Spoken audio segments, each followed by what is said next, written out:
नमस्कार दोस्तों, रियल वाला 2.1 पे आपका फिर से स्वागत है। और चलिए इस वीडियो में हम क्विज के माध्यम से साइंस और जीएस के कुछ क्वेश्चन को करेंगे जो आगे आने वाले एग्जाम के दृष्टिकोण से बहुत ही महत्वपूर्ण साबित होंगे। तो आप इस क्विज में लास्ट तक बने रहें।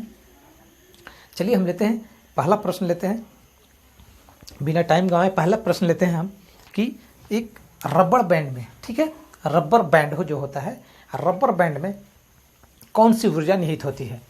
बहुत बार पूछा गया है एग्जाम में, तो आपको जवाब दे के बताना है, सही जवाब देना है, ठीक है। हम प्रश्न आपसे डायरेक्टली पूछेंगे और जवाब आपको कमेंट करके देना होगा। नहीं पता होगा तो फिर हम जवाब को लिखेंगे, इसलिए प्रश्न को ध्यान से सुनिए। मैं पूछा कि रबर बैंड में, ठीक है, रबर बैंड में एक तनी हुई रबर बैंड है, उसमें कौन सी ऊर्जा निहित होती है, ठीक है। तो सही आंसर मेरा क्या हो जाएगा, स्थितिज ऊर्जा। क्या हो जाएगी, स्थितिज ऊर्जा। क्या हो जाएगी, स्थितिज ऊर्जा। एक और होती है गतिज ऊर्जा, ठीक है। क्या होती है, गतिज ऊर्जा। इससे संबंधित प्रश्न हमेशा पूछा जाता है। स्थितिज ऊर्जा का क्या होता है फॉर्मूला, mgh। mgh, जहाँ पे m क्या होता है, मास ऑफ ऑब्जेक्ट, g क्या होता है, ग्रेविटेशनल फोर्स, और h क्या होता है, हाइट। मान लिया कि 50 kg का वस्तु है, ठीक है, 50 kg का वस्तु है और उसको ऊपर में उठा दिया गया 5 मीटर तक। कितना मीटर तक, 5 मीटर तक। तो उसमें जो स्थिति ऊर्जा हुई वो कितनी उत्पन्न हो गई, ठीक है। तो हम इस फार्मूला से वहाँ पे पुट करके आसानी से फाइंड कर सकते हैं। उसी तरह से गतिज ऊर्जा का क्या होता है, 1/2 mv²। क्या होता है, 1/2 mv², गतिज ऊर्जा इक्वल टू। तो यहाँ से भी प्रश्न आपको हमेशा पूछ लिया जाता है। चलिए अगला क्वेश्चन है मेरा कि सल्फर जो है वो एक परमाणुक है या द्विपरमाणुक है, कैसा है, ठीक है, आपको बताना है। सल्फर एक कैसा यौगिक है, ठीक है, किस तरह का यौगिक का निर्माण करता है, एक परमाणुक, द्विपरमाणुक, किस तरह से। तो क्या हो जाएगा मेरा, बहुपरमाणुक। क्या हो जाएगा, बहुपरमाणुक,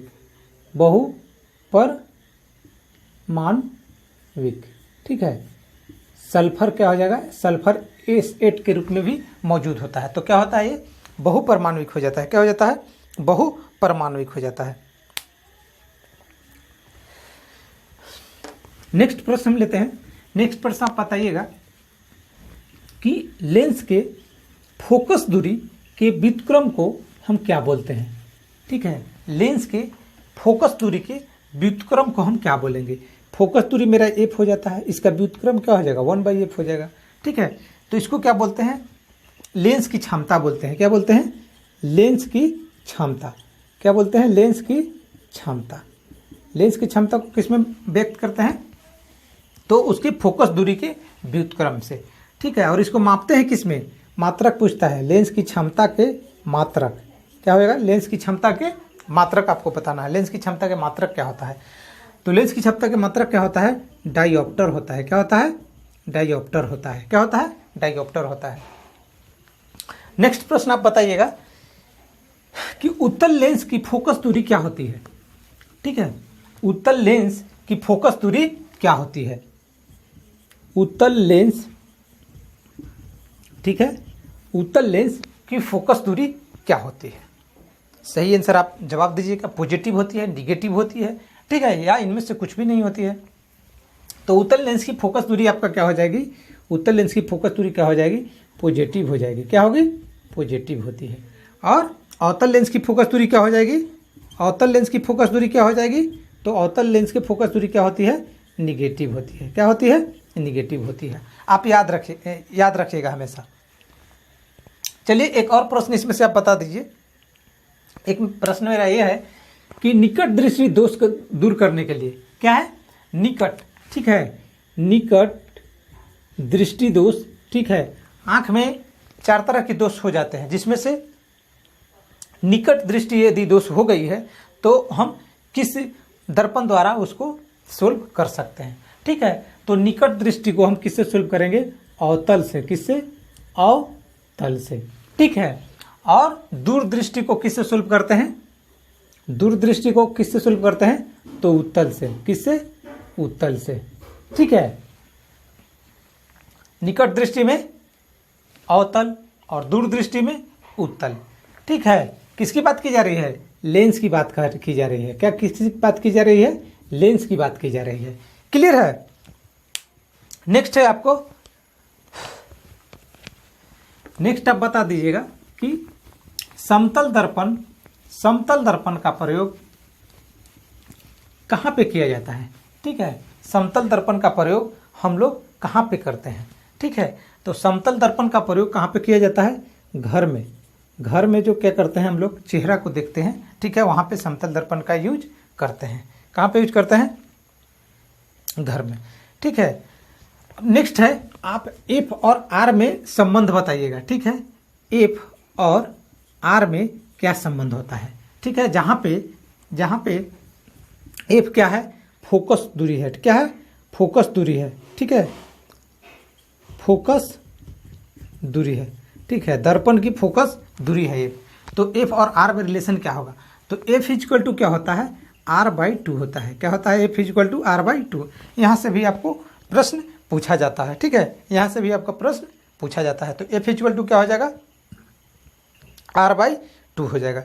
ठीक है, नेक्स्ट है, एक क्वेश्चन बता दीजिएगा, चाय बोर्ड का मुख्यालय कहाँ पे है? ठीक है, चाय बोर्ड का मुख्यालय कहाँ पे है? ठीक है, भारतीय चाय बोर्ड का मुख्यालय कहाँ पे है? तो सही आंसर क्या हो जाएगा मेरा? कलकत्ता। कहाँ पे है? कलकत्ता। कहाँ पे है? कलकत्ता।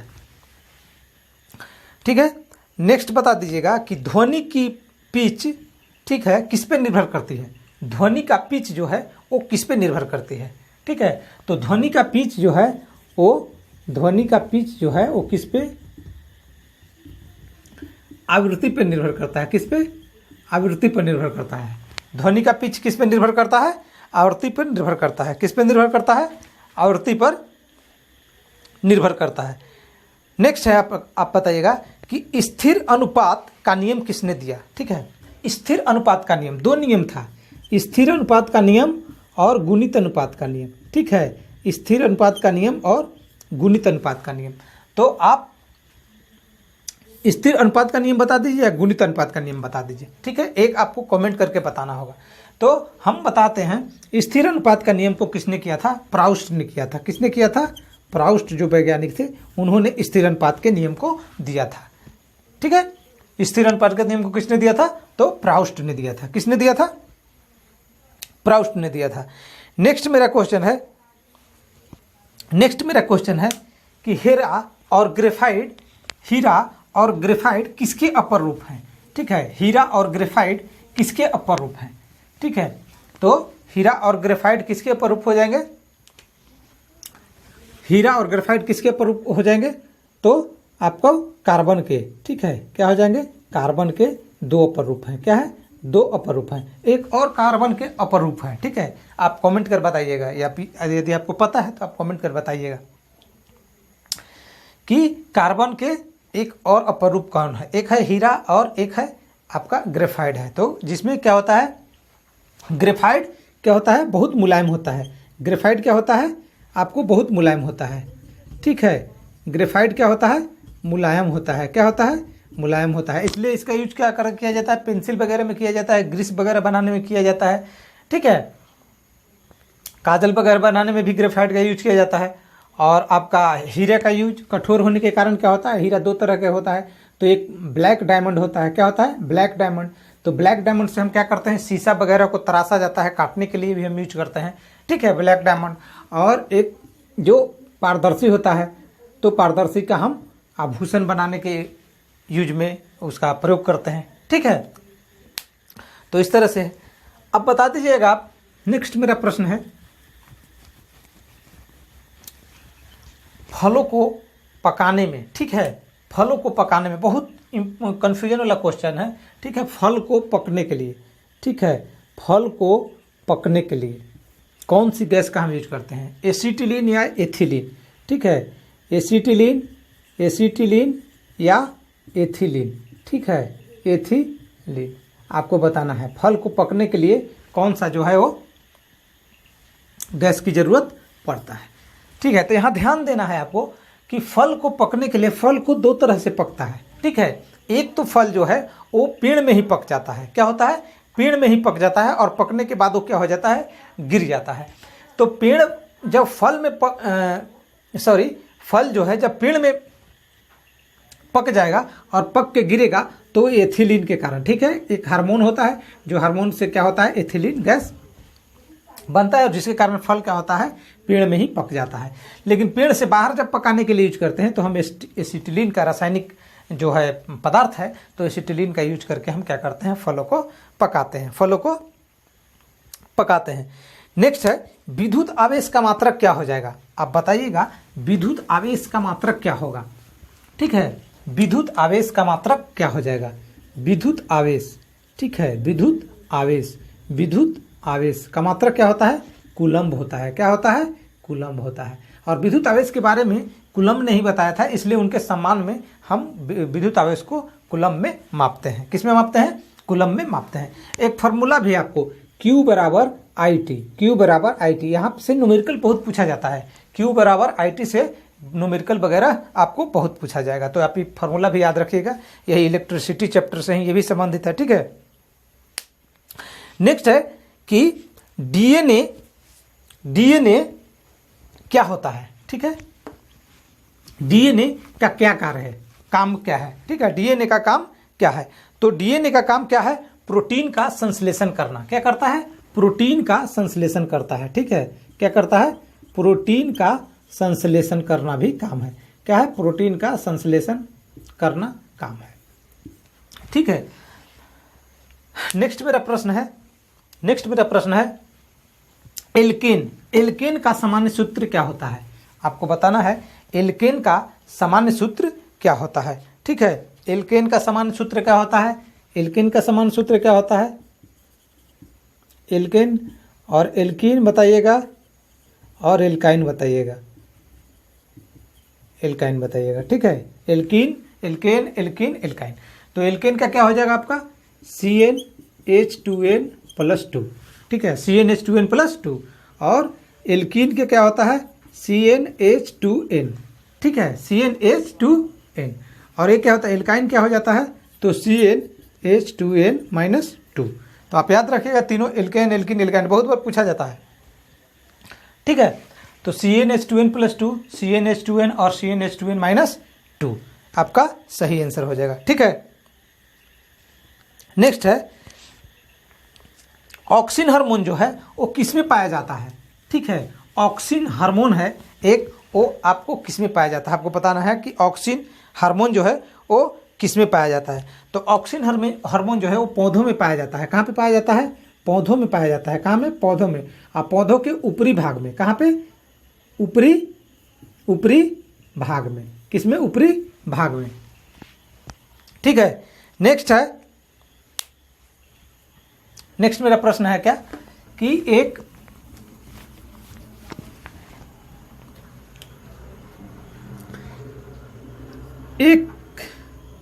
एम्पियर किसकी माप है। ठीक है, 1 एम्पियर से हम किसको मापते हैं। ठीक है, 1 एम्पियर किसकी माप है, तो 1 एम्पियर किसकी माप हो जाएगी, विद्युत धारा का। किसका हो जाएगा, विद्युत धारा का। किसका हो जाएगा, विद्युत धारा का। ठीक है, नेक्स्ट मेरा प्रश्न है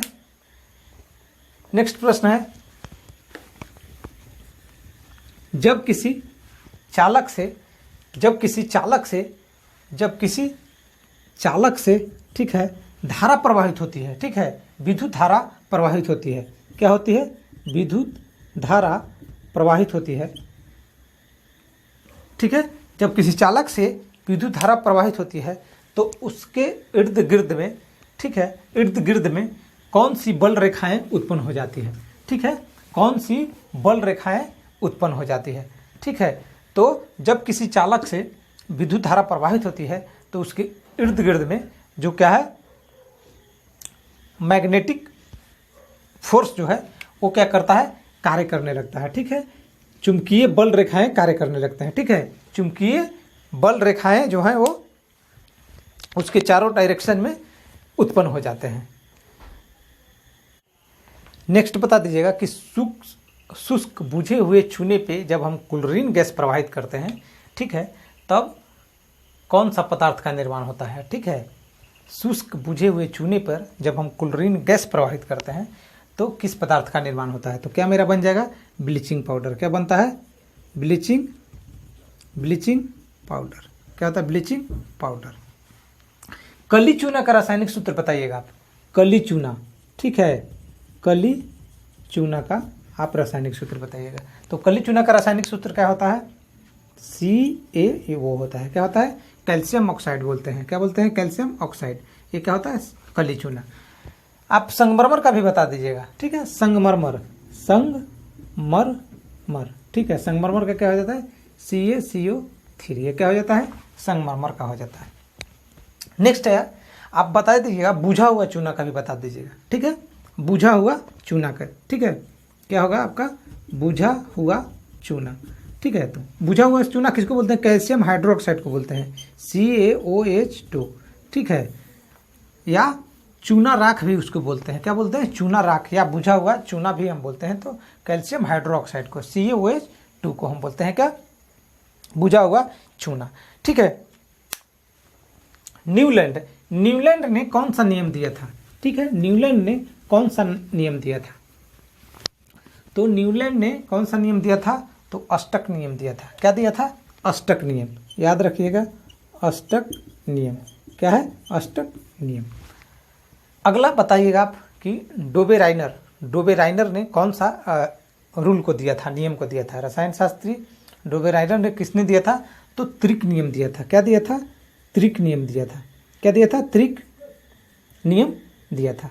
और ये सभी जो रूल है, अष्टक नियम, त्रिक नियम, या आवर्त सारणी से जितने भी संबंधित हैं, मैंने अपने चैनल पे वीडियो अपलोड कर दिया है। आप वहाँ से जाके तमाम तरह की जो जानकारी है पीरियोडिक टेबल से संबंधित वो आप ले सकते हैं, ठीक है। चलिए आगे के प्रश्न में हम चलते हैं। आगे के प्रश्न में चलते हैं कि वर्ग 17 में, ठीक है, आवर्त सारणी से ही हम प्रश्न पूछ ले रहे हैं आपसे। वर्ग 17 में आप कमेंट कर बताएं, वर्ग 17 में उपस्थित एलिमेंट को किस नाम से जानते हैं? ठीक है, वर्ग 17 में उपस्थित एलिमेंट को किस नाम से जानते हैं? तो किस नाम से जानते हैं? हैलोजन बोला जाता है। क्या बोला जाता है? हैलोजन बोला जाता है। क्या बोला जाता है? हैलोजन बोला जाता है। नेक्स्ट आप बता दीजिएगा कि इनमें से कौन हैलोजन समूह से संबंधित नहीं है? इनमें से कौन हैलोजन समूह से संबंधित नहीं है? बताइएगा। पहला है फ्लोरीन, क्लोरीन, ठीक है, आयोडीन और आपको ऑक्सीजन। बताना है आपको कौन इनमें से वर्ग 17 से संबंधित नहीं है या हैलोजन ग्रुप समूह से संबंधित नहीं है। तो सही आंसर हो जाएगा मेरा क्या? ऑक्सीजन। क्या हो जाएगा? ऑक्सीजन। फ्लोरीन, क्लोरीन और आयोडीन, ठीक है, एक ही समूह से है, वर्ग 17 से है, लेकिन ऑक्सीजन नहीं है। तो इस तरह के आपको प्रश्न पूछा जाएगा, आप वहाँ पे कंफ्यूज कर जाइएगा, ठीक है। तो आप जाइए और अर्थ सारणी वाला वीडियो को देखिए ताकि आपको किसी भी तरह का कोई भी रसायन शास्त्र से संबंधित, पीरियोडिक टेबल से संबंधित कोई भी प्रॉब्लम नहीं हो, ठीक है। नेक्स्ट है, नेक्स्ट प्रश्न बता दीजिएगा आप। क्षारीय मृदा धातु, ठीक है, क्षारीय मृदा धातु को किस ग्रुप में रखा गया है? ठीक है, क्षारीय मृदा धातु को किस ग्रुप में रखा गया है? तो किस में रखा गया है? सेकेंड ए में। किस में? सेकेंड ए में, ठीक है, सेकेंड के ए में। नेक्स्ट प्रश्न बताइएगा आप।